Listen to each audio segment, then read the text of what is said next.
suis en couple depuis 10 ans. Ouais. Et tout se passe bien, en fait. Et C'est un sujet dont vous parlez tous les deux ? ouais, Ok. c'est un sujet qui était...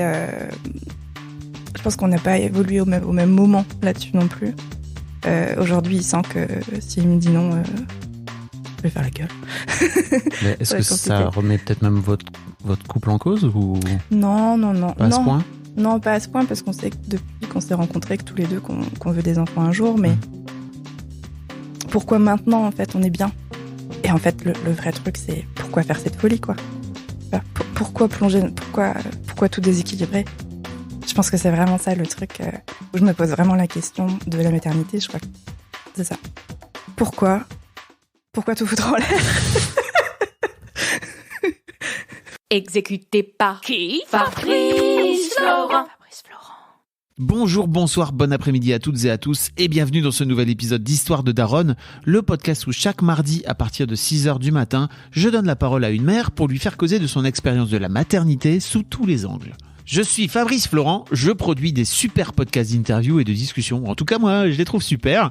Et je crée des contenus. Je fais parler des pères de paternité, des mères de maternité, des gens de leur rapport au succès. Je prends des mecs entre quatre yeux pour leur parler de masculinité. Je fais causer des gens de leur rapport à l'argent et de plein d'autres thèmes que je vous invite à découvrir en allant sur mon site fabflorent.com. fabflorent.com.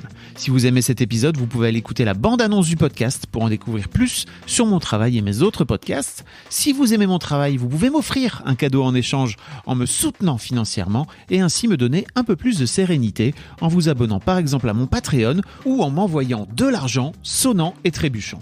Allez dans les notes du podcast ou en allant sur fabflorent.com, fabflorent.com, donc vous y trouverez toutes les infos. Enfin, si vous aimez ce podcast, vous pouvez vous y abonner, mettre un chouette commentaire et 5 étoiles au podcast sur votre application de podcast préférée et surtout, partagez cet épisode et ce podcast autour de vous s'il vous a plu. Je suis sûr que vous connaissez des gens que mon travail pourrait intéresser. Vous pourrez également venir commenter avec mes auditrices et mes auditeurs chaque épisode directement sur mon Discord. Alors Discord, c'est un petit logiciel génial que je vous invite à découvrir, qu'il faut installer sur votre téléphone ou votre ordi. Vous pouvez également me suivre sur les différentes plateformes et réseaux sociaux. Vous pouvez vous abonner à ma newsletter et vous trouverez toutes ces infos pour me contacter dans les notes de cet épisode. Un grand merci d'avance et bonne écoute à vous. Tu disais que tu viens faire ton job, c'est ça ? Je viens faire mon job à l'envers, je crois. J'ai un peu l'impression d'être dans l'envers du décor où d'habitude c'est les gens qui s'assoient en face de moi sur un canapé et là c'est moi qui suis sur un canapé. C'est confortable, en fait je devrais peut-être changer, me mettre tout le temps de l'autre côté. T'enregistres pas aussi tes séances avec tes patients ? Non, j'enregistre pas mes séances. Non, je prends des notes, mais non, je les enregistre pas. Donc t'es psy, Eva ? Ouais. Pour les gens qui auraient pas capté. Ouais, psychologue. Psychologue, important. Ouais, c'est ça. De préciser. Ouais, complètement. Et tu m'as envoyé un mail il y a 6 mois. Ouais. Déjà, merci beaucoup pour me remercier. Parce que et ça m'a vachement touché ce que tu m'as écrit. Tu m'as dit que c'était cool de démocratiser un petit peu le fait de s'occuper de sa santé mentale et que... Ouais, carrément. Mais c'était vraiment ça, en fait, mon but, c'était de... En fait, ça fait longtemps que j'écoute, je fais pas mal de routes. Et du coup, les podcasts, c'est quand même génial quand tu fais de la voiture.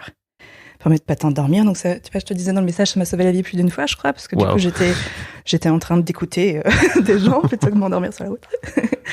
Mais... ouais, et du coup, je trouvais que c'était chouette d'avoir quelque chose qui parle de santé mentale, de toutes les... d'une manière tellement... pas prise de tête, en fait. Et c'était bien. Oh, c'est cool. Donc ouais, merci de faire ça. Avec grand plaisir. Mais surtout, tu m'as proposé de venir parler dans Histoire de Daronne. Ouais, un petit coup de folie, je crois. C'était... En fait, à la base, t'avais prévu d'écrire ça ou c'était... Non, je me suis mise juste... je sais même plus à quel... Parce que ça remonte, du coup. Je sais même plus à quel épisode je réagissais à ce moment-là, où je me disais, je sais pas, un épisode qui a dû me parler en particulier, et où du coup, je me disais... faut quand même que j'écrive de temps en temps. Je fais toujours... je laisse pas de mauvais commentaires, mais je laisse pas des bons non plus, donc ça serait pas mal d'écrire. Et puis voilà. Ok. T'as proposé de venir dans l'Histoire de Daronne parce que... Parce que je suis absolument pas daronne. Ouais, mais c'est justement ce que j'adore faire avec ce podcast, et j'espère que ça change un peu des autres podcasts qui existent sur la maternité, c'est de questionner aussi la la maternité, quoi. Je trouve ça trop bien. Et il y a plein d'aspects de la maternité, même quand tu l'es pas, en fait. Ouais, carrément. J'imagine que c'est un sujet qui te prend la tête, vu que tu viens en parler. Ouais, complètement. Ouais. Vous avez pas vu Eva, mais elle était oui, j'acquiesce très fort. Ouais, complètement. Bah, j'ai 31 ans.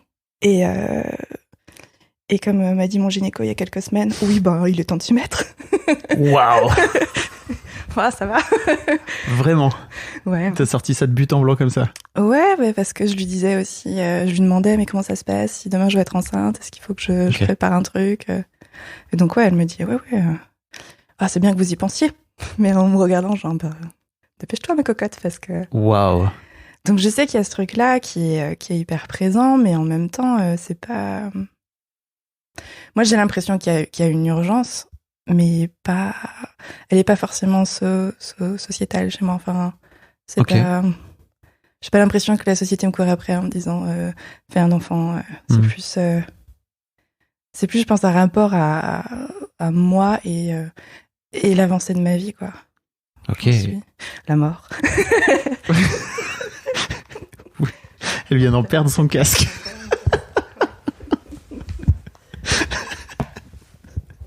La mort, le casque qui saute en l'air, j'ai trouvé ça vraiment. C'est ça, mais. J'aurais aimé le filmer ce moment. C'est un peu habité cet endroit. Donc il faut parler de la mort doucement, apparemment. Ah ouais? Tu crois? Putain. Je sais pas, c'est toi qui habites ici. Merde. Mais ouais, et du coup, la maternité, j'ai bien sûr mes copines qui commencent, qui ont des enfants, pas toutes, mais quand même. Et puis je suis posée, je bosse, ça va faire 5 ans, et je suis en couple depuis 10 ans. Ouais. Et tout se passe bien, en fait. Et c'est un sujet dont vous parlez tous les deux? Ouais. Ok. C'est un sujet qui était... je pense qu'on n'a pas évolué au même moment là-dessus non plus.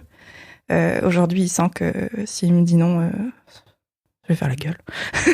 Mais est-ce que ça remet peut-être même votre couple en cause ou... Non. Pas à ce point? Non, pas à ce point, parce qu'on sait que depuis qu'on s'est rencontrés, que tous les deux, qu'on veut des enfants un jour, mais pourquoi maintenant, en fait, on est bien? Et en fait, le vrai truc, c'est pourquoi faire cette folie, quoi? Tu vois, pourquoi plonger, pourquoi tout déséquilibrer? Je pense que c'est vraiment ça le truc où je me pose vraiment la question de la maternité. Je crois que c'est ça. Pourquoi tout foutre en l'air? Mais au moins, t'as conscience que ça va tout foutre en l'air. Ça va tout foutre en l'air. Et ça veut pas dire qu'après, ça va tout foutre en l'air pour le reste de la vie. Mais en tout cas, ça va, comme tu dis, ça va tout déséquilibrer pendant un temps, quoi. Ouais. Et là viennent toutes les questions, tu vois, je me pose beaucoup de questions, mais comme beaucoup de gens, je crois. C'est l'une des raisons pour lesquelles je te voulais aussi au micro, c'est que c'était pas la première. Je crois que c'était. Alors attends, parce que j'ai son vrai prénom en tête, mais c'est un pseudo qu'elle a utilisé, qui vient raconter qu'elle a 35 ans et que lui, son mec veut des enfants. Ça fait 10-15 ans qu'ils sont en couple. Je sais plus, Claudette, je crois. Et qu'il y a plein de questions. Mais je trouvais ça intéressant de t'avoir, toi, parce que j'imagine qu'avec ton recul. Tes études de psy, ta connaissance, tu vas peut-être pouvoir apporter une couche de plus. Ouais, mais je crois que c'est important aussi, tu vois, que... Ouais, c'est pas mal, en fait, que les gens entendent un psy, parce que il y a un peu ce truc-là de mettre un psy sur... forcément, du coup, je suis psy, j'ai pas de soucis dans ma vie, quoi. J'ai tout compris. J'ai toutes les clés. Mais fantastique, mais faites tout psy, on sera tous heureux, quoi. Non. Ça se saurait si les psys avaient pas de problème. N'est-ce pas? Déjà, est-ce qu'ils seraient psy? Je sais pas. Il faut être un peu fou pour être psy. Il faut avoir des trucs à... tu vois, il faut avoir aussi des trucs à régler, je crois, en soi, et avoir envie de soigner les gens, et d'entendre toutes ces histoires qui sont parfois... J'ai des amis psy, ils me racontent que c'est dur, quoi. C'est dur, hein. Les gens viennent te déposer vraiment des trucs, quoi. Ouais. Alors avec des thèmes qui sont pas toujours... pas toujours très agréables, quoi. Et j'imagine qu'ils te font travailler, toi aussi, en tant que réceptacle, quelque part, et que thérapeute. Ouais. Et ça, c'était un vrai travail, je trouve, qu'on nous apprend, parce qu'on nous demande de faire pas mal de stages, finalement, mais bon, après, on se retrouve lancé dans la vraie vie, et puis on apprend à faire la part des choses, quoi. Et je pense que c'est important. Je sais qu'il y a beaucoup de psys qui ont des espèces de groupes de travail, en fait. Moi, j'ai un psy à la maison. Mon cher et tendre est psy aussi. Waouh. Donc ça aussi, tu vois, je me pose la question, des enfants élevés par 2 psys, mais en fait, ça va être terrible.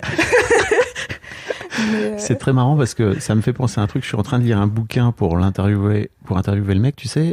Il y a eu cette histoire de bouquin interdit par Gérald Darmanin qui c'est passé au milieu de l'été comme ça, mais en gros il y a un bouquin de jeunesse qui s'adresse on va dire aux ados quoi, d'un mec qui s'appelle Manu Kos qui s'appelle Bien trop petit, où il parle de son rapport à sa bite. Okay. Et en fait c'est très marrant parce que le gamin en tout cas le gamin est le narrateur et il a 2 parents psy et il raconte la purge que c'est d'avoir des parents qui gèrent super bien leurs émotions et qui gèrent aussi ses propres émotions de ce fait-là, alors que lui il a envie de péter des câbles parfois. Mais oui. J'ai trouvé ça très drôle. Ah oui, donc couple de psy. Parce que ça c'est selon lui trop pornographique. Voilà, parce que le mec parle de ses émois, il écrit aussi beaucoup, il écrit des fanfictions et tout. Okay. Et il y a du cul dedans, mais tu vois, c'est soft. Hein. Okay. Et Darmanin a décidé d'interdire ce bouquin. C'est complètement dingue parce que ça lui a fait une pub d'enfer de cette. Voilà.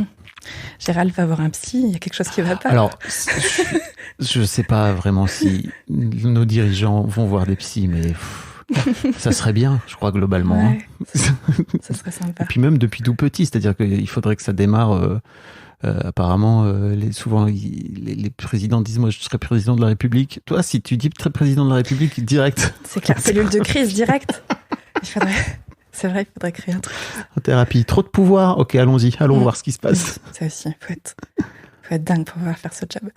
Mais bon, je sais plus ce qu'on disait. Faut être dingue pour vouloir être psy, pour faire podcasteur. Enfin, mais je crois que pour être humain, faut être dingue un peu, quoi. Oui. Oh. Allez, hop. Fin du podcast, on arrête. Très bien, c'était chouette. Faire cette histoire de fantôme qui m'a enlevé mon casque. Ça, c'est cool. Non, donc ouais, vous êtes psy avec ton chéri. Ouais. Et ouais, donc ça fait aussi partie des questions que vous vous posez. Moi, en tout cas. Toi. Je pense qu'on n'a pas du tout le même caractère. Et moi, je me pose beaucoup de questions. Et je vais être la meuf qui, au moment où moi, je vais me coucher plus tôt. Parce que voilà, j'ai besoin de plus de sommeil. Lui, il me rejoint un peu plus tard. Et puis, au moment où lui commence à s'endormir, moi, je suis là. Ah, c'est bien que tu viennes te coucher parce que j'ai plein de questions, quoi. Je dis, mais c'est pas le moment, il est là. Pas du tout. Voilà. Donc, j'ai plein de questions existentielles comme ça, mais auxquelles j'ai pas forcément besoin de réponse. Je sais pas, ça flotte comme ça. T'as juste besoin de te les poser. Ouais, je crois que c'est ça. Et je trouve que c'est pas mal de se poser des questions, de se remettre en question. Et je pense que ça aide à avancer. Et t'as pas envie d'aller chercher des réponses quand tu commences à te les poser? Si, il y a des fois, ouais. Puis il y en a d'autres où je me dis, la flemme, c'est pour plus tard. On verra pour Eva du futur, elle a du boulot aussi. Si je réponds à toutes les questions aujourd'hui, je vais m'ennuyer, tu vois. Effectivement. Et donc, la maternité en fait partie. Ouais. Mais c'est quoi les questions, les sous-questions qu'il y a derrière la question de la maternité? Parce que j'imagine qu'il y en a 1000, quoi. Ouais. Je pense qu'on revient à cette histoire de tout foutre en l'air, j'ai peur de l'effet que ça va avoir sur mon couple. Non pas que... Je pense qu'on sera des parents corrects, quoi. J'ai pas En tout cas, vous allez faire du mieux que vous pouvez. Ouais, mais je crois comme pas mal de monde, quoi. Quoique. Mais non, comme pas mal de monde. Pas mal de parents font du mieux qu'ils peuvent. Hein. Ouais, carrément. Carrément. Et puis, je pense que moi, c'est vraiment quelque chose que je dis à mes patients aussi. De toute façon, vous apprendrez que par vos erreurs. Donc voilà, je pense que je vais me l'appliquer aussi. Voilà. Oui. Je vais me l'appliquer aussi. Ouais, les questions, elles sont beaucoup sur à quel point ça va nous changer. Parce que à quel point est-ce que je vais aimer cet enfant et du coup, lui, il aura une place moins importante pour moi. Ou inversement, quoi. Et à quel point... ou alors est-ce que je vais pas l'aimer ou pas tout de suite. Est-ce que ça, c'est possible aussi. Et du coup, comment est-ce qu'on va pouvoir vivre ça si jamais? Voilà, ce genre de questions. La question du handicap, s'il y a un handicap, ça nous terrifie tous les deux. Ça, c'est clair, parce qu'en fait, le handicap, c'est un peu notre quotidien aussi. Lui, il travaille pas mal avec 2 personnes qui ont de l'autisme, en fait, de plus haut, enfin voilà. Ouais. Qui sont TSA et... Trouble du spectre autistique, TSA. Oui, c'est ça, parce qu'aujourd'hui, on parle plus d'autisme parce que c'est trop réducteur, il y a tellement de formes de... Voilà, on parle de spectre parce que c'est trop compliqué. Et moi, j'ai eu un beau-père qui avait un enfant qui avait une trisomie 21. Et en fait, ce gamin, c'est pas ça le problème, c'est ce que ça a fait à ses parents, quoi. Et j'ai peur de ça. J'ai peur d'à quel point ça va nous détruire. J'ai peur de trop aimer aussi et de... De trop aimer? Ouais, et que ça me change et que je devienne fermée au reste, quoi. Tu vois, dans l'idée de surprotection un peu, parce que le monde... je pense que les enfants qui ont un handicap, les parents veulent tellement les protéger. Enfin, tous les enfants différents, en fait. Je pense qu'elle est sur plein de choses. Je pense que dès qu'on a un enfant qui sort du lot, un peu différent, qui rentre pas dans les codes, on a besoin de le surprotéger, quoi. Et là, j'ai peur de me perdre. Tu vois? Ça te fait de l'émotion, là? Ouais, j'ai vraiment peur de ça. Bon, j'ai aussi avoir mes règles et du coup, il ne faut pas grand-chose. Tu vis en bon moment, donc. Je pense que, voilà. Je pleure jamais avec mes patients, mais alors le reste du temps, tu mets une pub ou un mec, je sais pas, où il y a des gens qui applaudissent, ça me donne envie de pleurer. Voilà. Ok. Donc voilà, c'est possible que je pleure. C'est pas grave. Non. Les gens pleurent à mon micro et c'est pas grave. Ouais, c'est cool. Mais là, je pleure pas encore. Ok. ouais, non, voilà, donc il y a tout ce truc-là. Mais tu sais, déjà le simple fait d'en avoir conscience, moi je crois que c'était une peur que j'avais aussi. Ouais. Que ça nous change en tant que couple. Ouais. C'était ma plus grosse peur. Je voulais pas qu'on devienne que des parents. Et je me souviens très bien que j'en avais parlé, je l'avais partagé à ma femme à l'époque. Et en fait, je me souviens qu'il y a ses amis à elle qui l'ont très mal pris que je vienne lui dire ça. C'était la pression qu'il te met et tout. Non, en fait, je suis juste en train de parler, de partager un truc qui est en moi, en fait. Et plutôt que de le garder en moi et que ça pourrisse, je préfère te le partager, quoi. Mais c'est marrant, hein. Et vous en parlez? Ouais. Tous les deux? Ouais. Ouais. Je lui parle de tout ça. Alors, des fois, je lui parle... pendant longtemps, je voulais pas lui mettre la pression, donc je pense que j'ai gardé beaucoup de trucs, alors que d'habitude, on parle... Et sur ce sujet-là en particulier, c'était plus compliqué pour toi? Non, parce que je savais que ce sujet-là, il le partageait. Ah, cette peur-là, tu veux dire? Ouais. Je pense que c'est toujours le cas. Oui, on en a encore parlé il n'y a pas si longtemps. Cette peur-là précise, elle est vraiment présente chez tous les deux. Mais je pense que c'est parce que on voit tellement de gens qui vont mal qu'en fait, au bout d'un moment, tu te dis, mais le monde entier va mal. C'est comme ça. Ouais, c'est vrai que vous avez un prisme... Ouais. On a un prisme particulier, quoi. Donc, t'as besoin de sortir un peu de ce truc-là de temps en temps pour te rendre compte qu'en fait, c'est pas... Il y a plusieurs réalités, quoi. C'est pas... On peut avoir un peu de chance pour que ça se passe pas forcément comme ça. Mais c'est pas de la chance, je crois. Justement, il faut sortir de ça, c'est du travail. Ouais. Mais c'est du travail cool, hein, mais c'est du travail. Ouais, non, t'as raison. C'est pas de la chance. Parce que, tu vois, tu parlais d'handicap et tout. En fait, je peux comprendre que tu puisses te dire, oh mon Dieu, j'ai un enfant handicapé, ça me tombe sur le... en fait, après, ça va être du travail. Ouais. T'as pas d'autre choix. Ouais. C'est un autre travail que si t'as un enfant qui est pas handicapé, qui est pas porteur de handicap, mais en attendant... Ouais. Mais je pense que ça part vraiment de ce truc de j'ai pas envie que mes enfants ils souffrent, et la vie elle est déjà assez compliquée, donc quand tu te rajoutes des bâtons dans les roues, en fait... T'as pas envie que tes enfants souffrent? Ben non.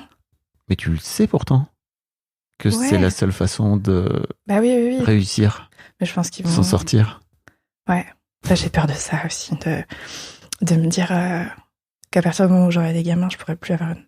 Et c'est vrai, hein, je sais que ça va être le cas. C'est pour ça que je dis que c'est complètement fou de faire ça. C'est à partir de là, tu peux plus être juste... tu peux plus être tranquille, en fait. Tu sais que constamment, il peut leur arriver un truc. Et ça, j'en discutais avec des amis il y a pas longtemps. Mais tu le sais pas, je crois, avant de le faire. Toi, tu le sais peut-être, mais je suis pas sûr que beaucoup de monde le sache. Moi, je crois que je ne mesurais pas. Ouais. Mais bon, il n'y avait pas de podcast. C'est peut-être ça. Ouais. Ouais, je pense que voilà. Après, c'est plein de peurs, mais qui m'empêcheront pas de passer à l'action, tu vois. Ok. Donc, je me dis... Ouais. Et pourtant, c'est vraiment des peurs qui pourraient être paralysantes, quoi. Mais voilà, on fera avec ce qu'on aura aussi, quoi. Il vient d'où ton désir de maternité, tu crois? Moi, je pense que ça a commencé par... Il y avait un côté un peu... d'abord, ouais. C'était d'abord, je veux pas d'enfant maintenant, mais vraiment pas. Pendant des années, genre, non, je suis pas prête, là, c'est pas le bon papa. J'étais avec... Très bonne idée, hein. C'est pas le bon papa, Ouais, très c'est bonne ça. raison. J'étais avec des gens où ma relation me plaisait, je crois, mais parce que je cherchais autre chose, mais j'avais toujours cette petite voix dans ma tête. Oui, j'ai des voix dans ma tête. Cette petite voix dans ma tête qui me dit ok, vas-y, fais ta vie, fais un bout de chemin. Fais un bout de chemin, mais ne tombe pas enceinte. Ça serait horrible. Ok. Parce que voilà, je voulais pas ça. Et je pense que mon désir de maternité, il a commencé par la paternité. Par, justement, c'est quoi être un papa. Ah ouais? J'ai pas eu de papa. Donc, tu vois, voilà, c'est reparti. C'est horrible, hein. Mais... Ah, je comprends. T'avais besoin de combler un truc, tu crois? je pense, non. Pas de combler, parce que... De comprendre. ouais, de comprendre. Ouais. J'ai pas l'impression d'avoir... c'est peut-être bête de dire ça en pleurant, mais j'ai pas eu l'impression d'avoir manqué d'un papa. Parce que... Tu veux qu'on fasse une pause? Non. J'ai des mouchoirs, là. Ouais. Très bien. T'as tout le matériel du psy. Non, c'est pas fait exprès.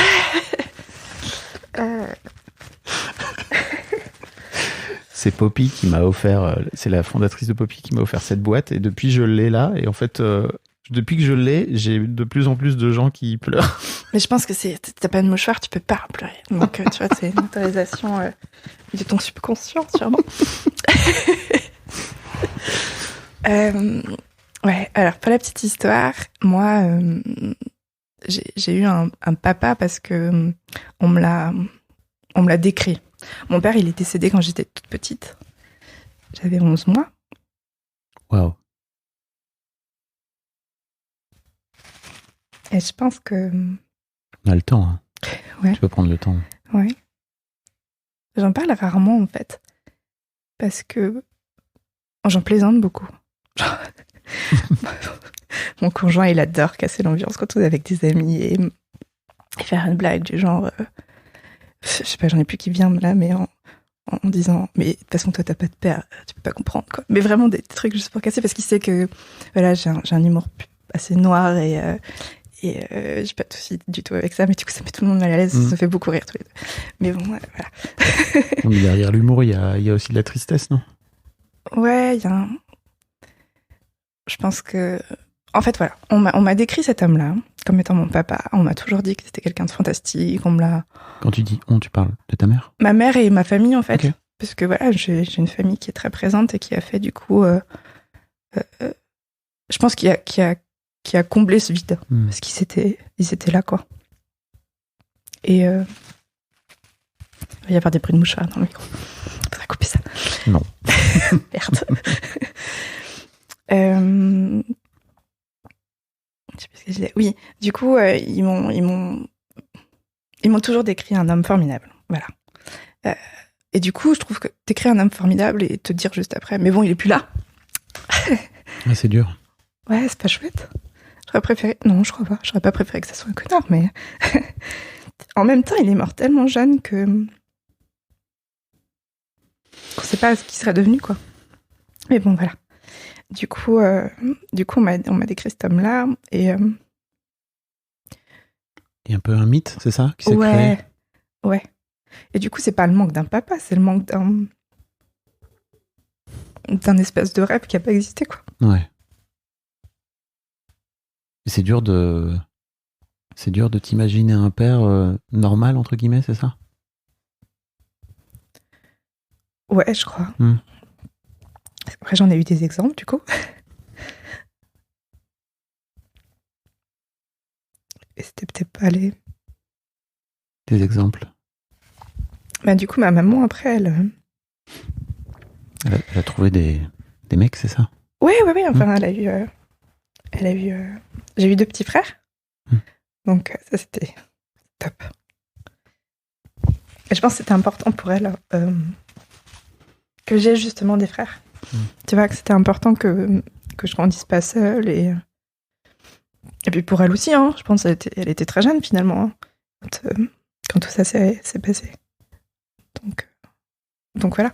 Donc ouais. Donc après, j'ai eu un beau-père que j'ai eu du mal à accepter parce qu'il est arrivé dans ma vie, j'avais 5 ans et c'était ma mère, quoi. J'ai pas vraiment envie de la partager à 5 ans. Donc je pense qu'il s'en est pris plein la figure. J'ai vraiment des souvenirs J'ai des souvenirs très lointains, en fait. Et j'ai vraiment souvenir de moi qui lui dit que toi, t'es pas mon père, quoi. et je pense qu'il savait pas comment réagir parce que lui-même, il avait pas eu un modèle chouette, quoi. Mais ouais, voilà, bref. Ouais, et du coup, ce gars-là, il était malade, par contre. Et on l'a su que bien plus tard, mais du coup, notre enfance avec mes frères, il était très... En fait, il était bipolaire. Et on l'a su qu'à la fin. Et en fait, c'est à cause de lui que je suis devenue psy, je crois. J'allais dire, il y a un pont, non? Carrément. Sans vouloir faire de la psychologie de comptoir. Hein. Je suis pas psy moi-même. Mais... Carrément. En fait, ce gars-là, il est décédé. Il s'est suicidé quand j'étais au lycée. Je passais mon bac et je devais choisir qu'est-ce que je fais. Et en fait, j'étais en colère contre lui. J'étais tellement en colère. Qu'il se soit suicidé? Ouais, je comprenais pas. En fait, je comprenais pas qu'il ait laissé mes frères. Tu vois, qu'il m'ait laissé moi. Ouais, non, c'était pas juste. Non. Bah non. Pourquoi tu te mettrais en dessous? Pourtant, ils étaient plus ensemble à ce moment-là, tu vois, mais ouais, quand même. Et ouais. Et du coup, c'était comment être un papa. Comment être un papa, parce que en fait, lui, il a pas su non plus, quoi. Il a pas su non plus. Mais bon, c'est comme ça. Ok. D'où Histoire de Daron? Mais d'où Histoire de Daron, carrément. Écoute, j'ai fait 2 mémoires, et mon premier mémoire, c'était sur le déni de grossesse, mais vu des hommes. J'avais besoin de comprendre, là aussi, quelle était leur place là-dedans, quel était leur ressenti. Et du coup, le ressenti des hommes a toujours été hyper important pour moi, où j'ai envie de comprendre ce qui se passe pour eux, quoi. Parce que je pense que j'ai pas eu cette parole d'homme à la maison, en fait. Voilà. J'ai toujours été étonné, moi, qu'il y ait autant de femmes qui écoutent et de pas père, en fait. Ouais, mais ouais. Pour comprendre ce qui se passe dans la tête des mecs, je croyais pas ça au départ. Ouais. Pour moi, c'était juste, on a besoin entre mecs de s'entendre, quoi, tu vois. Ouais. Je croyais pas, j'imaginais pas. Mais je pense qu'il y a toujours ce tabou qui évolue, hein, mais moi, j'ai des gens qui viennent me voir au cabinet. C'est la première fois qu'ils parlent, quoi. Donc, ils sont un peu rouillés au début. Tu m'étonnes. Puis, ils se sentent pas le droit. Non. Ils se sentent pas légitimes. Non, pas du tout. Et étrangement, ils me disent que ça les rassure que ce soit une femme en face. Ils le feraient pas devant un homme, quoi. Ah bah ça. Étrangement? Ouais, mais je trouve ça... Ouais. Non. Oui, non, c'est pas étrange. Les femmes sont là pour prendre soin. Hein. Ouais, c'est vrai. Mais du coup, c'est bien qu'ils fassent cette démarche-là. Ouais. Du coup, ça leur ouvre un peu... J'espère qu'ils parlent plus après. Bah oui. En fait, le simple fait de s'autoriser à le faire avec quelqu'un, ça ouvre des portes. Hein, ouais, ça déverrouille complètement. Ok. Mais bon, voilà. Pour revenir à ta question, du coup... Donc, la maternité, c'est plutôt la paternité. Ouais. Parce que je crois que je me suis pas trop posé la question de... Dans un premier temps, en tout cas, de comment être une maman. Et est-ce que je serais une maman? Est-ce que je serais une bonne maman et tout ça. Je pense que ma mère, avec tout ce qu'elle a vécu et avec tous ses qualités et ses nombreux défauts, et ben en fait, elle a fait 3 enfants chouettes. Donc je pense que je peux y arriver aussi. Rien que ça, déjà, c'est énorme, hein, cette confiance-là qu'elle t'a donnée. Ouais. En tant qu'adulte. Mais c'est toute la famille encore, je crois. C'est ce truc d'aimer, quoi. Oui. C'est ça, en fait, pour moi, le mal du siècle, c'est ça. C'est vraiment le manque d'amour, quoi. Ouais. Alors, il y a beaucoup d'amour, mais on se le dit pas. Ouais. Le nombre de personnes qui me disent ça... on sait qu'on s'aime, mais on se dit pas. Mais ça les ronge, quoi. Mais dites-le, vous. Bah oui. Pourquoi tu crois que les gens se le disent pas? De ton point de vue de psy? Parce que ça fait longtemps que c'est là, ce tabou-là. Je crois que comme dans de nombreux tabous et dans d'autres pays, c'est peut-être pas, dans d'autres cultures, c'est peut-être pas comme ça, quoi. Je pense. Les gens, ils en parlent pas parce qu'ils ont besoin de faire confiance ils doivent avoir confiance, quoi, pour le dire. C'est comme si tout d'un coup, une fois qu'ils ont dit je t'aime, ils peuvent plus revenir en arrière. Ça ouvre un truc et tout le monde peut s'engouffrer dedans et voilà, ça fait très très peur. Il y a beaucoup de gens qui disent plus je t'aime parce qu'ils l'ont déjà dit et qu'ils ont été déçus, quoi, aussi. Et on peut encore aimer, même quand on est tracassé. Hein, c'est chouette. Bien sûr. Au contraire. Plus tu t'es fait casser, à mon avis, plus t'as de propension à aimer. Ouais, et peut-être mieux. Et mieux. Oui, c'est ça. De façon plus alignée, sans doute. Ouais. Ok. Donc, maternité, paternité. Ouais. Et là, aujourd'hui, t'arrives à 31 ans. Ouais. Et t'as ta gynéco qui te dit TikTok.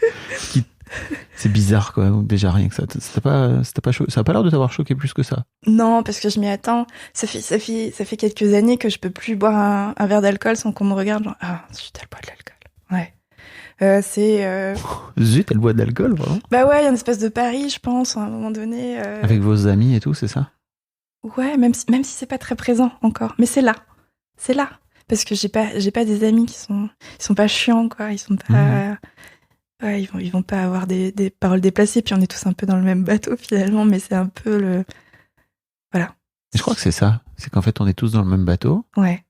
Et pour moi, il y a un truc très rassurant des jeunes parents qui donc viennent de foutre leur vie en l'air complètement. En l'air, ouais. Voilà, pour en trouver une autre plus tard, et qui se disent venez dans le même bateau en fait, parce que sinon c'est très compliqué, vous allez pas comprendre ce qu'on est en train de vivre.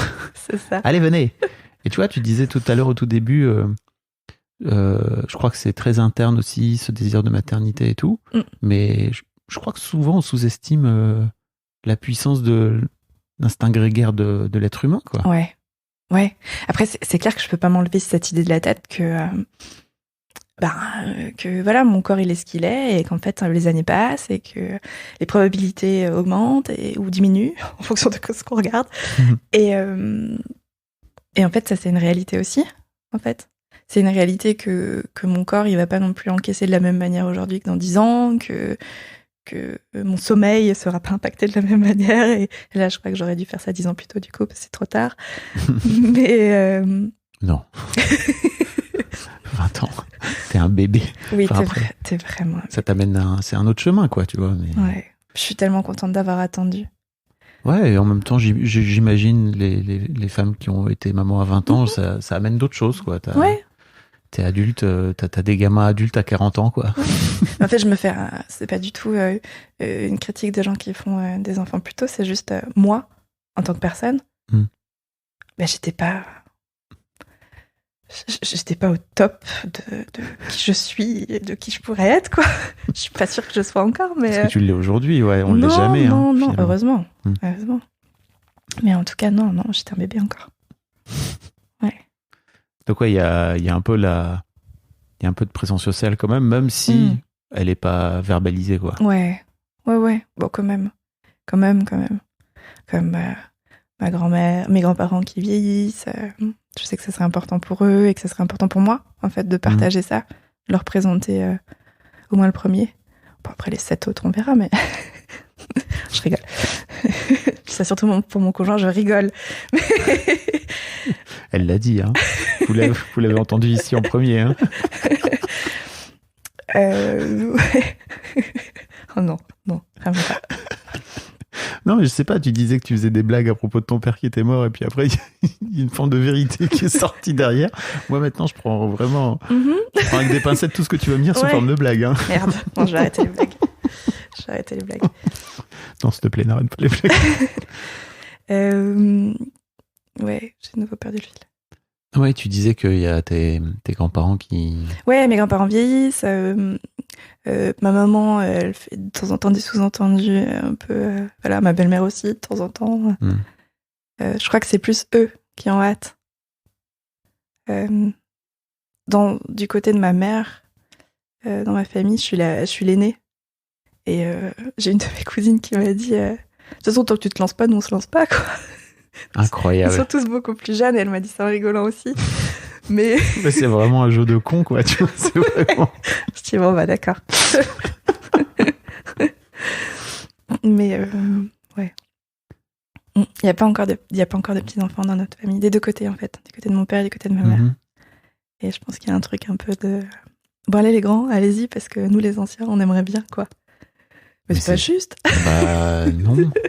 En fait, c'est ça aussi, je trouve que les grands-parents, En fait, j'y suis pas encore, tu vois, mais il y a un peu un truc où je commence à voir mes filles s'éloigner, tu vois. Ouais. Et aller vivre leur vie, alors d'adultes. En tout cas, il y a un truc qui est en train de se dessiner qui est vraiment très étonnant à vivre et dont qu'il faut embrasser, quoi, tu vois. Et j'imagine à quel point, quand t'as mis beaucoup de billes dans la vie de tes enfants, tu vois, quand ils s'en vont, quand ils sont adultes, bah peut-être en fait tu te dis mais est-ce que je pourrais retrouver un rôle par rapport à tout ça, quoi, tu vois. Et forcément, si t'as été présent et si t'as envie d'être présent, bah peut-être tu peux jouer un rôle aussi dans l'éducation de tes petits enfants de ce fait. Ouais, carrément. Et ça me questionne pas mal aussi sur à quel point en tant que potentiel grand-parent, tu vois, tu viens aussi mettre une forme de pression entre guillemets, tu vois. Ouais. Pour moi, c'est la décision qui devrait être le plus alignée du monde, en fait. Faut pas faire des enfants à cause ou grâce aux autres, quoi, tu vois. Ouais, carrément. Parce que comme tu dis, ça fout le bordel. Ça fout tellement le bordel que si tu le fais pas... Ouais, vraiment, je pense que si tu le fais pas en ton âme et conscience, vraiment... Bah ouais. Ouais, c'est le bazar. Et moi, j'avais l'impression d'avoir fait ce chemin-là, mais en fait, la thérapie, après, elle te montre que pas du tout. Pas du tout. Je croyais, mais pas du tout. Ouais. Quelle idée. Bon, après, toi, tu sais ce que c'est la thérapie, donc... Ouais, mais bon... Tu peux te questionner. Je peux me questionner. Mais en même temps, j'ai les clés, mais il faut aussi que j'arrive au bout du chemin pour pousser la porte, tu vois. J'ai beau avoir la clé, tant que je suis pas arrivée au bout du chemin, bah, en fait, je sais pas à quoi ressemble la porte. Tu sais, la question que je me suis pas posée, en tout cas pas en ces termes, c'est à quoi ça ressemblerait une vie en couple avec ma femme à l'époque, sans enfant. Ouais. Et alors, sans doute, ça aurait pas été avec elle, puisque je crois qu'elle voulait avoir des enfants, mais je crois que j'ai pas assez exploré cette idée-là. Et en fait, il y avait pas de modèle child-free dans mon entourage. Ouais. Et franchement, c'est vraiment un truc que j'invite tous les gens, toutes les femmes à aller explorer, au moins de se poser vraiment la question, tu vois, de c'est quoi une vie sans enfant. Ouais. Et si vous écoutez ce podcast et que vous voulez venir me raconter, venez me raconter, en fait, parce que c'est... Et peu importe votre âge, hein, j'aimerais bien avoir des témoignages de femmes, d'hommes qui n'ont pas d'enfants et qui viennent me raconter, quoi. Parce que je trouve ça manque. Ouais. Clairement. Ouais, complètement. Pas forcément mais pour savoir, tu vois. Ouais. Et puis tu vois, des gens qui ont passé le cap de toute manière, je peux plus en faire. Je peux plus en avoir. Ça serait intéressant, ouais. De tout, ouais, comme tous les âges, tu dis, mais ce moment-là où tu regardes sur ta vie, en fait, et après, il y a toujours cette idée de est-ce que j'aurai des regrets, en fait? Est-ce que je vais le regretter un jour et ça sera trop tard? Et on en revient à ce tic-tac, tu vois. Alors, je vous invite à aller écouter Elsa, qui a 45 ans, et qui vient raconter justement comment elle s'est retrouvée à côté du club des darons pendant toute sa vie et tout. Et tu vois, ouais, j'aimerais bien avoir des sexagénaires ou des septagénaires, tu vois, septuagénaires pour avoir un autre son de cloche 15 ans plus tard, 20 ans plus tard, ce que ça donne. Mais tu crois vraiment que le cerveau, il est taillé pour regretter, toi? C'est à la psy que je parle. Ouais. Le cerveau, peut-être pas, mais la société dans laquelle on est, oui.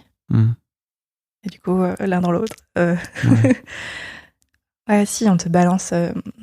Enfin, tu vois, là, je pense à mes patients qui sont tout jeunes et qui ont vécu leurs études, là, les moments clés, leur jeunesse, au moment du Covid. Voilà. Ah ouais. Et en fait, on leur a balancé, mais en fait, c'est les plus belles années de ta vie, et on te les squeeze juste derrière. C'est horrible déjà de dire que c'est les plus belles années de ta vie, parce que c'est quand même des années de galère. Et c'est pas vrai. Je trouve que les années d'après, elles sont chouettes aussi. Bah oui. Et qu'à chaque âge, il va y en avoir des... Mais du coup, quand elle vient de me dire que... Pourquoi continuer, en fait? Parce qu'en fait, on m'a squeezé mes plus belles années, quoi. Qu'est-ce que je fais aujourd'hui? J'ai plus de but dans la vie, quoi. On m'a squeezé. Alors je leur dis, mais c'était quoi que tu voulais faire, en fait? Bah, c'était sortir, ce machin. Mais pourquoi tu fais pas maintenant? Oui. Ah ouais, c'est vrai, je pourrais le faire maintenant. Un peu comme s'il se passe un truc entre 18 et 20 ans qu'il faut absolument vivre. Et si tu l'as pas vécu, c'est foutu, quoi. Donc oui, t'as raison, c'est plutôt... On crée des regrets. Mais c'est les autres. Ouais. On y revient toujours. Oui, toujours. Toujours. Ouais. Mais en soi, interne, de façon interne, si toi t'es convaincu qu'un choix est le bon. Des fois, on est convaincu qu'un choix est le bon?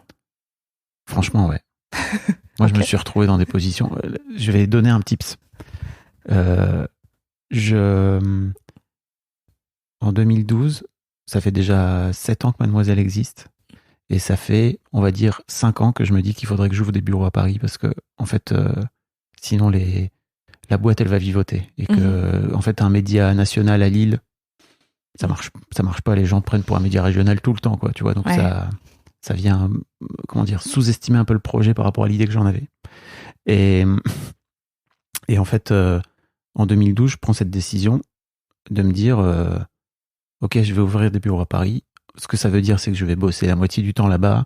Ce que ça veut dire aussi, c'est que je vais plus voir mes filles. Et je crois que pendant des années, je retardais ce moment parce que je kiffais le quotidien avec elles. Et en même temps, il y a certains aspects que je détestais aussi. L'aspect routinier, etc. C'était super dur pour moi.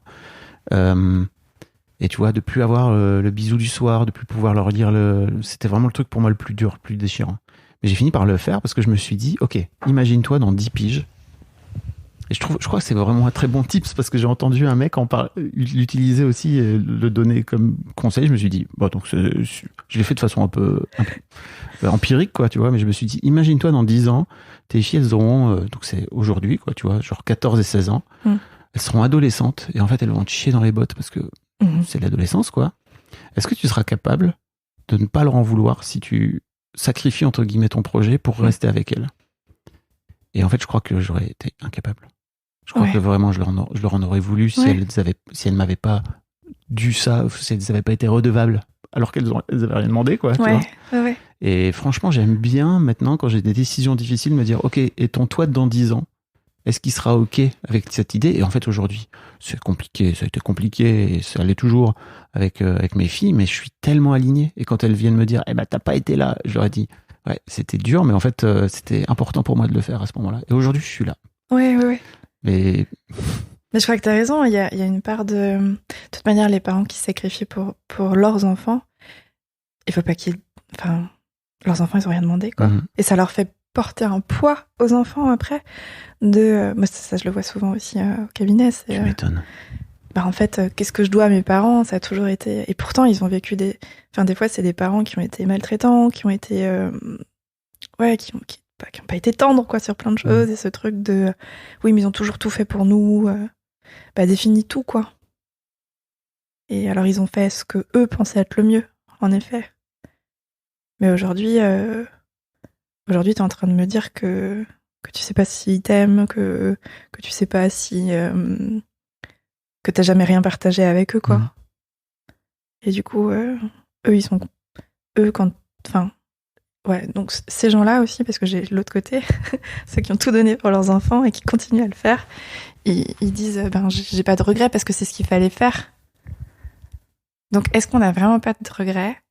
Ou est-ce qu'à un moment donné, tu passes une mécanisme de défense et du coup, on se persuade qu'on n'a pas de regrets parce que sinon, on peut pas continuer, quoi. Bon, je sais pas. Je pense qu'il y a un peu de tout. Vous n'aurez pas de réponse dans ce podcast si vous veniez chercher. Oh. Toi-même, t'as l'air d'être en chemin. Les petits n'ont pas la science infuse. Hein. On ouvre des portes et après, on enfonce des portes des fois, plus ou moins violemment. Mais après, chacun sa réalité, chacun sa vérité, quoi. Bien sûr. Mais ça qui est chouette aussi, c'est qu'il n'y a pas un mode d'emploi. On aimerait bien des fois, hein. Bah oui. Même souvent, mais il n'y a pas un mode d'emploi, quoi. Moi, je leur dis à mes patients qui viennent chercher au-delà de l'aide et du conseil, qui veulent que je leur dise quoi faire. Ouais. Qui viennent chercher une figure parentale, finalement. Ouais, un peu, ouais. Je crois. En fait, va falloir essayer, puis vous verrez, quoi. Mais je suis là. Prenez un mouchoir et un bonbon. Tu conseilles des bonbons pour les gens qui pleurent? Ouais, franchement, ça a l'air de marcher, en tout cas. Mais c'est marrant parce que le bonbon, pour le coup, c'est vraiment un truc très maternel, quoi. Je te donne un bon bec. Je fais du thé aussi.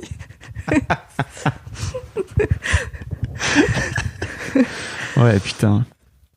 Ok. Comment tu te projettes là dans les années à venir? Parce que ça a l'air d'être plein de questions. J'allais dire, on va peut-être parce que tu as soulevé tellement de questions tout à l'heure que. Ouais, il y en a plein que j'en ai encore plein. Faudrait qu'on les prenne une par une, quoi. Ouais. Tu veux pas qu'on fasse ça plutôt? Les questions une par une? Ouais, enfin les grosses questions, quoi. Ouais. Bah, du coup, on a déjà parlé de plusieurs. Ouais.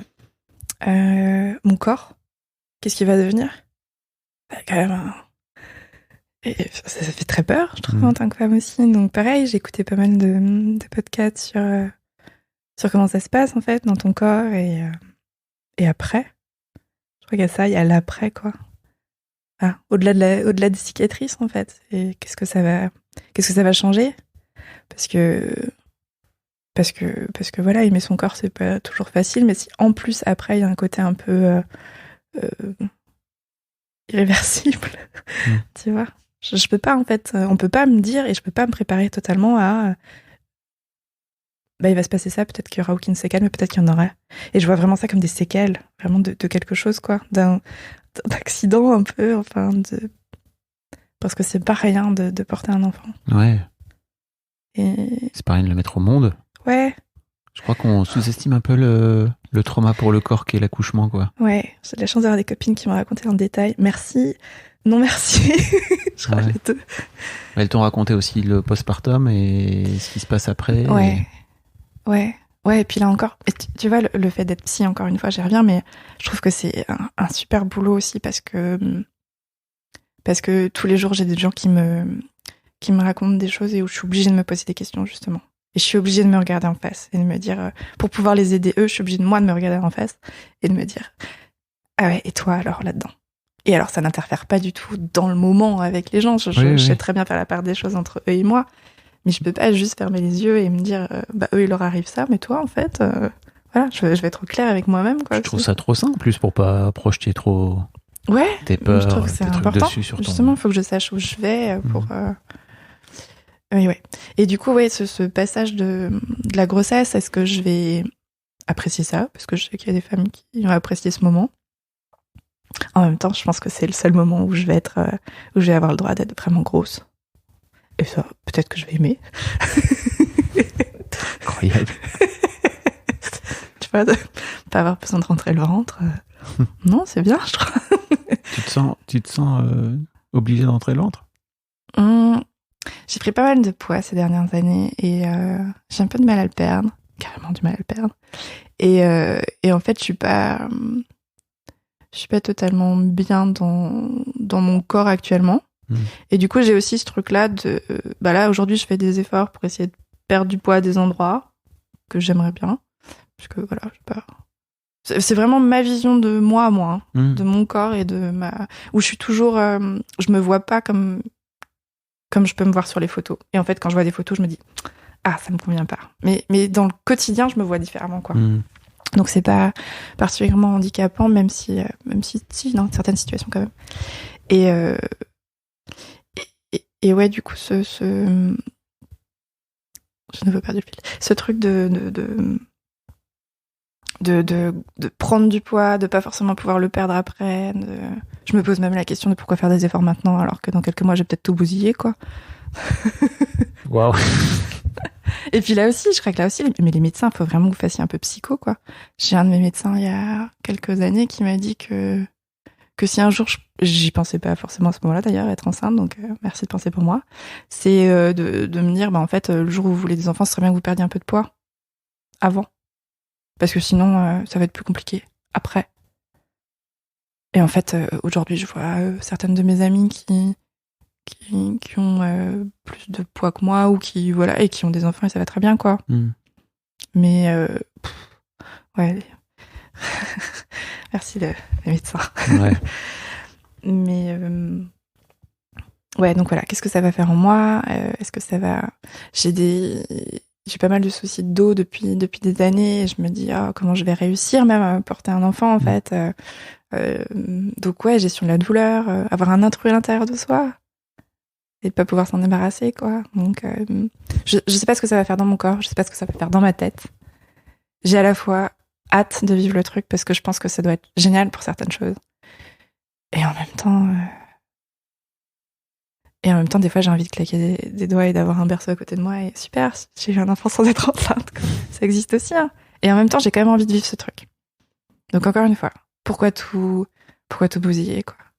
Mais parce que je pense qu'il y a autre chose et que j'ai envie de vivre ces choses-là. Et c'est comme, on en revient le fait d'avoir des enfants. J'ai envie de découvrir ce que ça fait. Donc je pense que ça, c'est plus fort que toutes les peurs. De voir en fait ce potentiel de oui, j'ai peur de ce qu'on va devenir, mais en fait, ça va aussi être, il y aura pas que du noir, quoi. Il y a aussi des choses qui vont être super. Mais bien sûr. Et du coup, j'ai hâte de voir ce que moi je vais devenir en tant que parent, ce que lui va devenir en tant que parent, ce qu'on va devenir ensemble, et ce qu'on va créer aussi. Bah oui. Donc, je trouve ça trop C'est une création, tout à fait. Ouais, c'est ça. Oui, bon, bah voilà, comme t'as un mode d'emploi vague. Bah, le meilleur mode d'emploi, c'est celui que vous allez décider d'utiliser, quoi. C'est ça. Tu de vois. toute manière, ce pauvre enfant, il aura pas le choix, quoi. Non. Comme tout le monde. Ouais. Donc, ouais. Donc voilà, il y a cette question du corps aussi.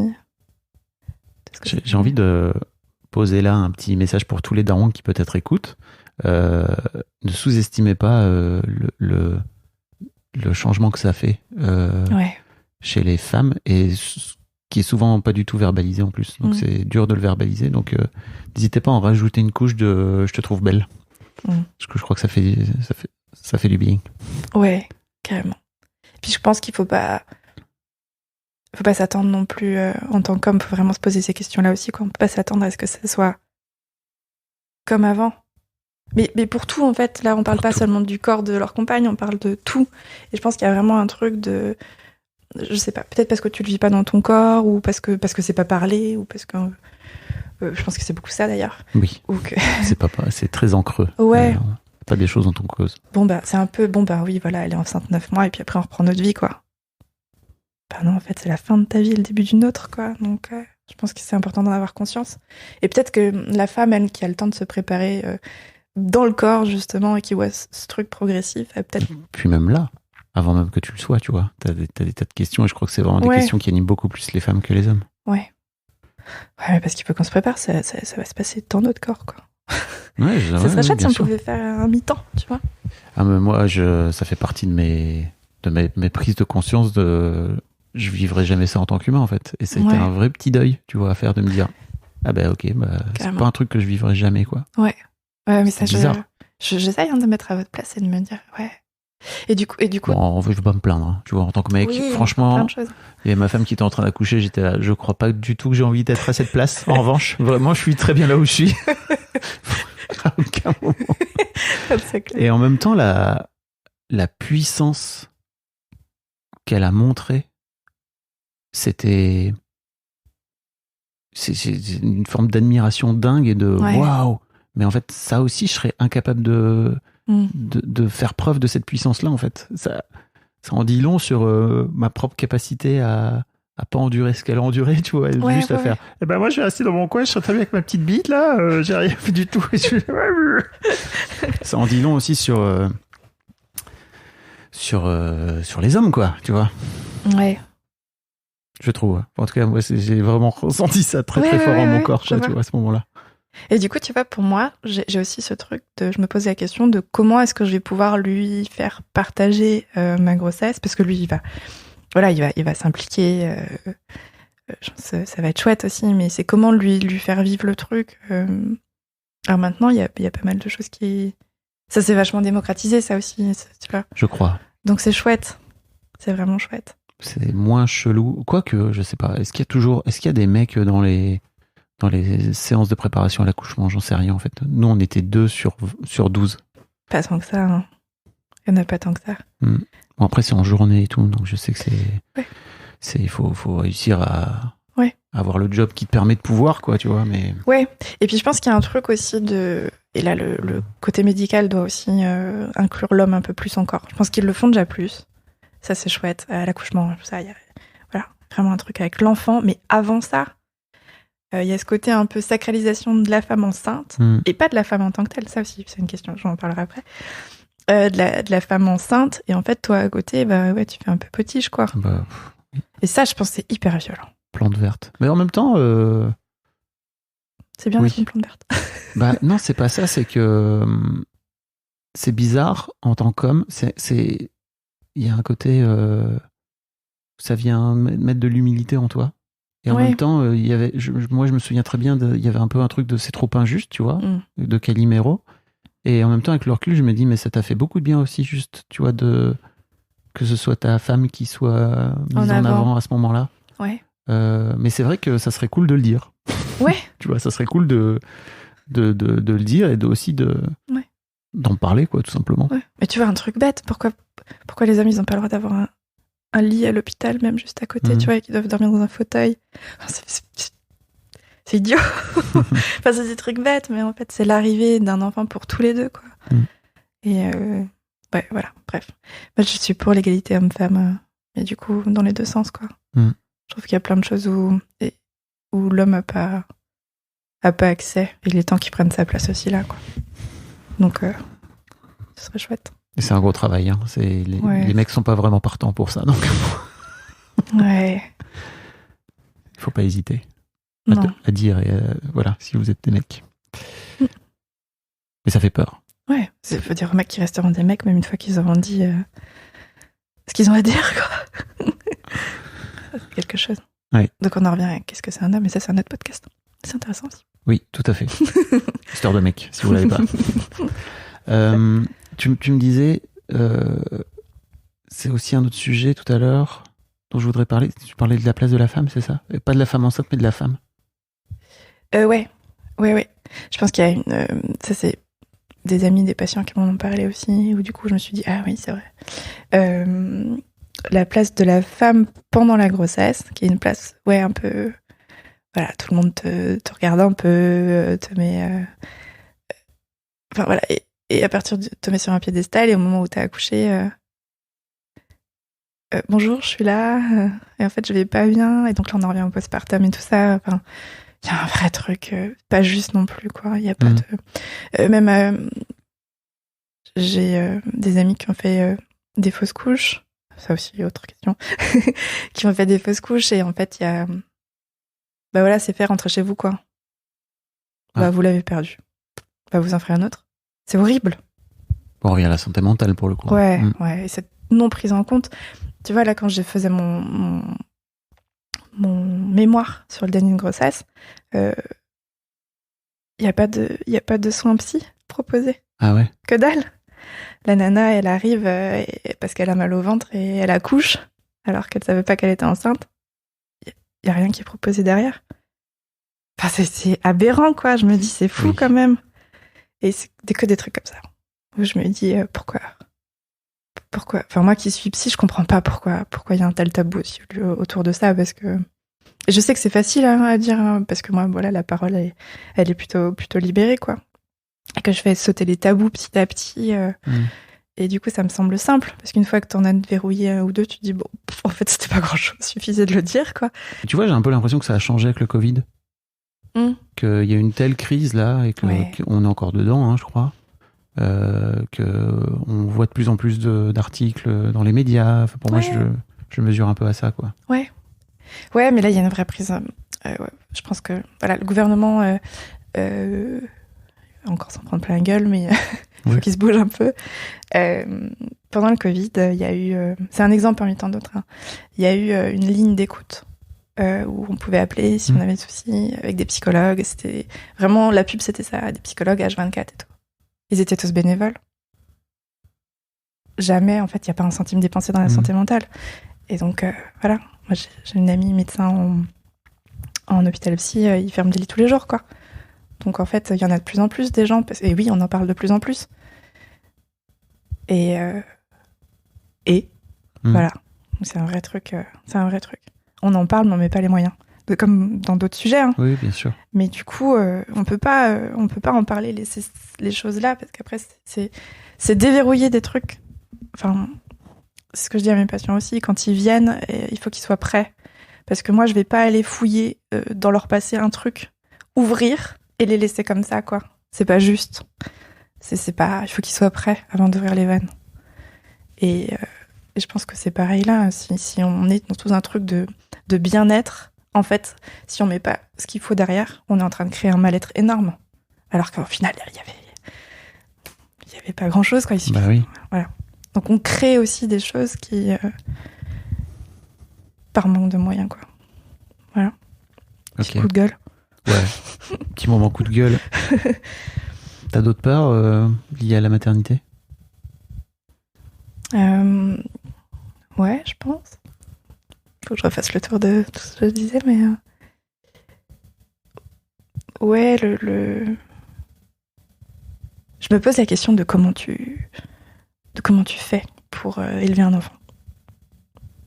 Tu vois, de comment tu fais pour lui inculquer tes valeurs, comment tu fais pour lui éviter, comment tu fais pour pas créer un con. Voilà, comme ça les mots sont posés. Ouais. Et ça, ouais. Parce que tu peux avoir cette phase d'adolescente un peu rebelle où tu veux faire l'inverse que ce que disent tes parents parce que voilà, tu penses que c'est cool et parce que t'as envie de penser par toi-même et du coup ça passe par ça aussi. Ok. Mais comment faire en sorte que ça dérape pas, quoi, et que la personne en face, que ça devienne pas un con, que ça devienne pas quelqu'un que j'ai pas envie de côtoyer, mon enfant. Tu vois. Ouais. Et ça, en fait, il y a aucune. Et je sais très bien. Moi, j'ai beaucoup de questions, beaucoup de choses aussi, de peur où je me dis, en fait, ouais, mais en même temps, je pourrais pas faire grand chose si un jour ça arrive, quoi. Je peux donner un terreau de base, mais après, il rencontrera des gens et. C'est ça qui est terrible, en fait, c'est que c'est des êtres humains à part entière. Ouais. C'est magnifique. C'est génial et c'est terrifiant. C'est terrifiant. C'est terrifiant. Je trouve que on parle pas assez de ce moment où tes enfants n'ont plus besoin de toi. De façon nourricière, quoi, tu vois, limite. Et que, en fait, ils arrivent à se démerder. Et que toi, en tant que parent, je crois qu'il y a vraiment un switch à faire, à opérer, qui est dur à faire, en fait, parce que je crois que c'est un peu le deuil de ok, en fait, ils ont plus besoin de moi maintenant. Et surtout, ok, en fait, donc vraiment, ils vont vivre leur life. Et ça commence à 13, 14, 15 ans, quoi, tu vois. En vrai, la première fois que ton enfant il te dit non. Ou tu vois qu'il te refuse, ou qu'il te demande sa maman au lieu de son papa. Ouais, mais ça, tu vois, encore, parce que souvent, à cet âge-là, ils ont encore besoin de toi pour manger, pour machin, tu te rassures un peu. Il y a un truc... Ouais, bien sûr. Il y a un vrai truc de... Ok, tu me dis non, mais en même temps, si je te donne pas à manger, eh ben, tu vas crever la dalle. Ouais, donc ça va. Donc t'as encore besoin de moi. Ouais. Non, à partir du moment où ça devient plus compliqué, quoi. Et je trouve que ce moment-là, on n'en parle pas assez. Non. Mais ouais, t'as raison. Comment faire ? Je crois que faut se remémorer pourquoi t'as fait des enfants et que tu les as pas fait. Ça, si, c'est un peu hypocrite, de dire qu'on fait pas les enfants pour soi, parce que si, quand même. Mais pourquoi, quand même, tu les as fait ? Moi, j'ai beaucoup réfléchi à ça en me disant que je veux pas un enfant, pour avoir un enfant, ou pour qu'il reste quelque chose de moi sur Terre, ou si... Non, parce que pour ça, je fais un podcast. Non, je rigole. Ça sera à tout jamais dans l'Internet. Enfin, c'est vraiment attention de ne pas dire des conneries. Non, je pense qu'il faut vraiment se poser la question de, ouais, en fait, j'ai décidé de créer non pas mon enfant, mais un nouvel individu. Et cet individu-là, il va faire des choses chouettes. C'est ça aussi, j'ai eu des conversations avec des gens qui me disaient, et je conçois totalement, hein, moi, je veux pas d'enfant parce que où va le monde et qu'est-ce qu'on va leur donner demain ? Ouais, et en même temps, on en revient au principe d'idiocratie. Que s'il y a que les cons qui font des enfants. Le fameux film. Ouais. Qu'au bout d'un moment, bon, voilà, quoi. En gros, c'est un film qui raconte une société dans le futur, hein, ouais. Dans 50 ans, c'est ça ? Je sais plus. Je sais pas, c'est vraiment loin. Non, c'est vraiment... C'est loin, et en gros, le mec se fait cryogéniser, il se réveille, et bon, il est idiot... de base, ouais. Dans le présent, et en fait, dans le futur, c'est le mec le plus intelligent, parce que, en gros, les gens malins ont dit, en fait, on va arrêter de faire des enfants vu la gueule du monde et les autres continuent à en faire, quoi. C'est ça. Mais c'est un peu triste comme constat. Non. Ouais. Mais tu vois, pardon, ouais. vas-y. Oui, non, vas-y. Non, j'allais dire, je crois qu'on revient vraiment à ce truc, à ce concept d'amour inconditionnel, en fait. C'est-à-dire, en fait, c'est dur d'en arriver là, je crois, mais d'apprendre à aimer ton enfant pour qui il est. Oui. Et si tu l'as pas eu en toi, quand tu as toi-même été élevé par tes propres parents, c'est dur d'aller le chercher. Ouais. Et de le donner à tes enfants. Ouais, carrément. Ouais, il y a ce truc inconditionnel et je pense qu'il y a des gens qui se posent la question de, tu vois, quand on regarde les histoires horribles de un tel a tué un tel ou machin, mais les pauvres parents, quoi. Parce qu'en fait, je pense pas que tu mets au monde un enfant en te disant ça sera un tueur en série. Top, c'est tout ce que je lui souhaite. J'espère pas. Ouais, peut-être les tueurs en série, peut-être font des enfants qui seront des tueurs en série. T'imagines, tu montres une armée de tueurs en série si c'était un tueur en série. Incroyable. Ouais. Il y a un scénar. D'où l'intérêt de faire 7 enfants. On y revient. Ouais. Enfin 8. Ouais, pas une armée. Il y a un vrai truc dans le fait de vouloir un enfant, c'est que moi je veux un enfant avec ce mec-là. Et oui, j'allais dire, t'as pas beaucoup parlé du papa jusque-là. Ouais, pourtant il est important un petit peu. Mais... Oui. Parce que voilà, je pense que ça serait un super papa et au-delà de ça, c'est... je suis très amoureuse. Hein. Et je pense qu'on va faire un truc chouette tous les deux ensemble. Et j'ai envie de ça. Et du coup, quand je disais que je fais pas un enfant pour avoir une trace de moi, non, mais une trace de lui, ouais. Oh, ok. Carrément. Introverti, mais... Et là, on en revient, je pense, à mon histoire de vie aussi, tu vois. Je me suis posé la question, je me suis dit... si lui, demain, il part, il me faut un truc de lui, quoi.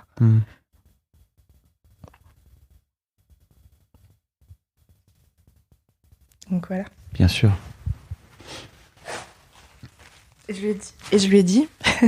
Tu lui as dit comme ça? Ouais, du coup, il a rigolé, mais il me connaît, il connaît mes fragilités aussi.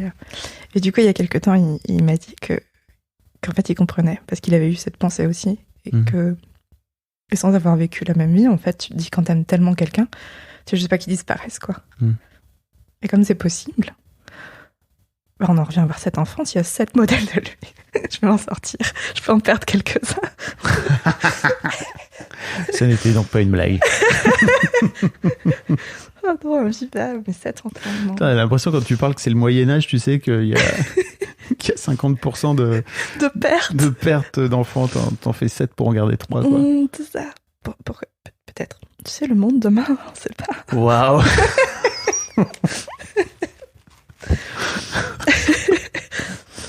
Non, ouais. Mais c'est aussi c'est une grosse charge pour l'enfant. Ouais. De se retrouver avec tu es la seule trace qui me reste de ton père, quoi. Mais carrément. Moi, j'ai passé mon enfance, en plus, je ressemble pas trop à ma mère physiquement. En grandissant, il paraît un petit peu, mais je cherche encore. Et par contre, je suis une copie conforme de mon père, quoi. Si tu prends les applis, tu sais, qui te met à ton homme, là, c'est trop drôle parce que c'est vraiment, vraiment mon père.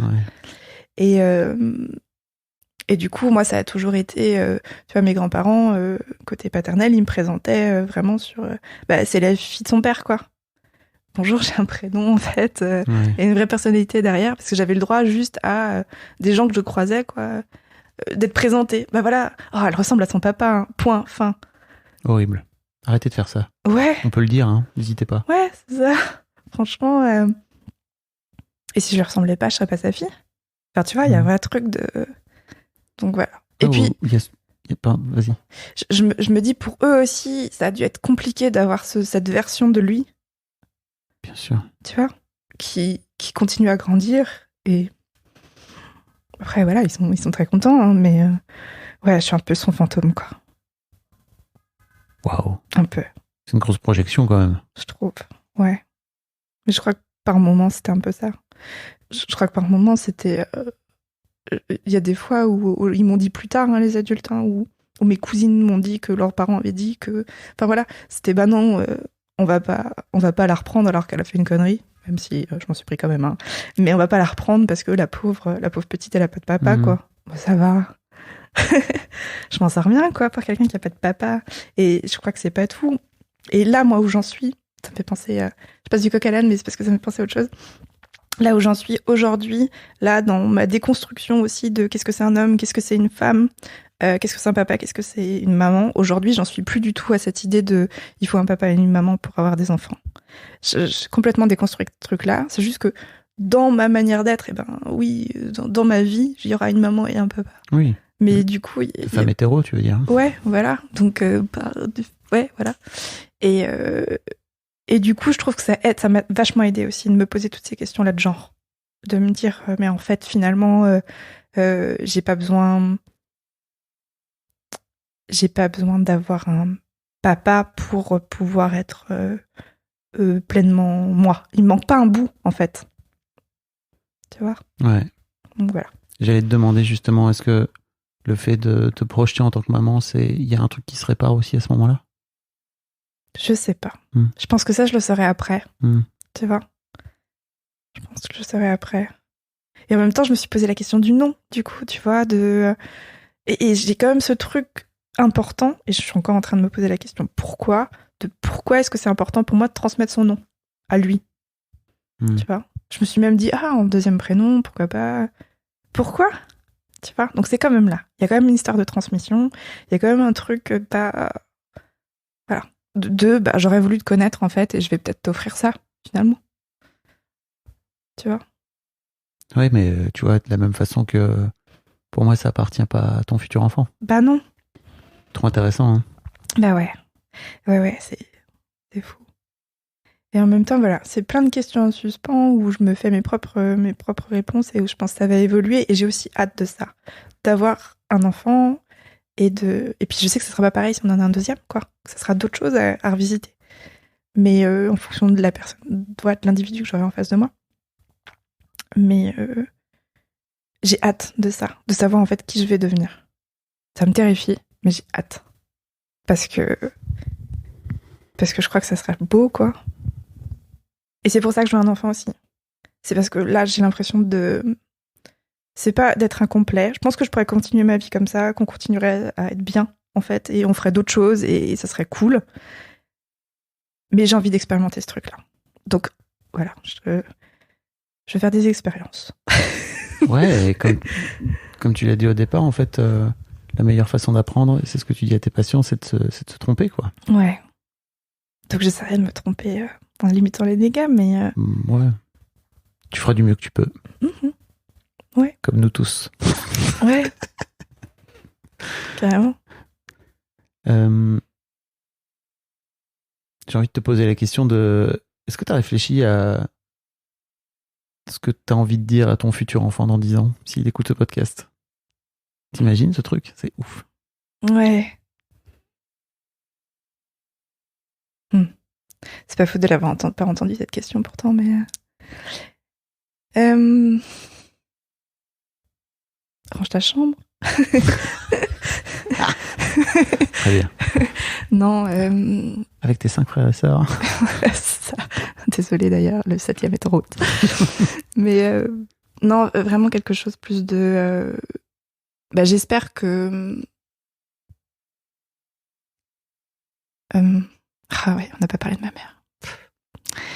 On n'a pas parlé de ma mère, mais j'espère juste qu'on pourra se parler, en fait. Et que cet enfant, il n'aura pas peur de... qu'il me verra pas comme quelqu'un qui peut pas parler, quoi. Ou qui viendra se confier. Bien sûr, chacun son secret, je veux pas tout savoir. Mais s'il a besoin de me parler, en fait, qu'il sache que je sois là. Juste ça. Et... C'est tout ce que je te souhaite. Ouais, moi aussi.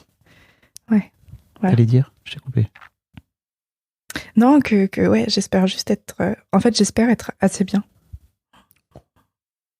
Voilà. Oui, tu seras assez bien. Ouais, je serai correcte, je crois. Correct. Mais... Ça veut dire quoi, correct? Mais ça fait 6 sur 10. Je leur demanderai de me noter régulièrement, je crois. Mettez-moi des étoiles sur TripAdvisor. C'est ça. Non, j'espère être correcte, parce que correct, ça veut aussi pouvoir dire que je peux encore évoluer, je crois. Donc correct, c'est bien. Merci Eva. Et De rien. Pour tes émotions, là, que t'as partagé, tes questions, tes prises de tête et tout. Je suis sûre que ça va parler à plein de gens. Ouais, et je pense que c'était pour ça aussi que c'était important, c'est que, en fait, en discutant avec les gens, je me dis que mes prises de tête, c'est un peu celles de tout le monde, bien sûr. Et que du coup, ça vaut le coup de se poser les questions et de se regarder en face et de venir avec ses émotions aussi et de se poser la question de quelle émotion, en fait, est en jeu à ce moment-là. Est-ce que si c'est de la tristesse, elle a le droit d'être là. Si c'est de la colère, elle a le droit d'être là, mais la colère, il y a autre chose derrière, donc qu'est-ce que c'est ? Et en fait, à partir du moment où on arrive à savoir quelle émotion est en jeu, on trouve la réponse aussi, je crois. Je t'imagine tellement déjà avec ton gamin et d'avoir ce genre de discours à qui a 5 ans. Insupportable. Insupportable. Et ça sera super parce qu'il aura compris ce que c'est que les émotions à son âge et c'est déjà beaucoup. Ouais. Un beau cadeau. Merci Eva. Mais de rien, merci à toi. Un grand merci à vous d'avoir écouté jusqu'au bout. Pensez à rejoindre le serveur Discord pour venir commenter avec le reste de ma commu. Je vous trouverai tous les liens dans les notes de cet épisode. Et si mon travail vous plaît, je vous rappelle que vous pouvez m'offrir en échange un peu de sérénité en vous abonnant à mon Patreon ou en m'envoyant de l'argent en vous munissant de votre CB. Vous trouverez tous les liens dans les notes de cet épisode également. Bonne fin de journée et j'espère à très bientôt pour un nouvel épisode de podcast.